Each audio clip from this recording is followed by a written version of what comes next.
Start ചെയ്യും പക്ഷെ sales വരുന്നില്ല, അത് നിങ്ങളുടെ തന്നെ മിസ്റ്റേക്ക് ആണ്.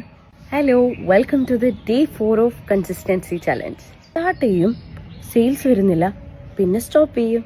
Avoid 3 mistakes in your business and you will be ready to go.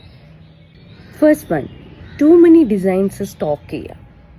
Second one, affordable ആയിട്ടുള്ള ചീപ്പ് ക്വാളിറ്റി ജ്വല്ലറീസ് സ്റ്റോക്കിലെടുക്കുക. തേർഡ് വൺ, കൺസിസ്റ്റൻസി ഇല്ലാതെ പോസ്റ്റ് ചെയ്യുക. എൻ്റെ ഇനിഷ്യൽ ബിസിനസ് ഡേയിൽ എനിക്കുണ്ടായ ഈ മിസ്റ്റേക്കുകൾ തിരുത്താനുള്ള സൊല്യൂഷന് ഞാൻ പറഞ്ഞുതരാം. ഫസ്റ്റ് വൺ, കുറച്ച് യുണീക്ക് ഡിസൈൻസ് മാത്രം മതി, പക്ഷെ അത് നല്ല ഡിസൈൻസ് ആയിരിക്കണം. സെക്കൻഡ് വൺ, ക്വാളിറ്റിയിൽ ഫോക്കസ് ചെയ്യുക. Third one, daily content post ചെയ്യുക. Be consistent. അതുകൊണ്ട് ഈ കൺസിസ്റ്റൻസി ചലഞ്ചിൽ നിങ്ങൾക്കും പങ്കെടുക്കാം. നിങ്ങൾ ഈ മിസ്റ്റേക്സ് എല്ലാം അവോയ്ഡ് ചെയ്യാൻ റെഡിയാണോ? റെഡിയാണെങ്കിൽ റെഡി എന്ന് കമൻറ്റ് ചെയ്യൂ. Don't forget to follow.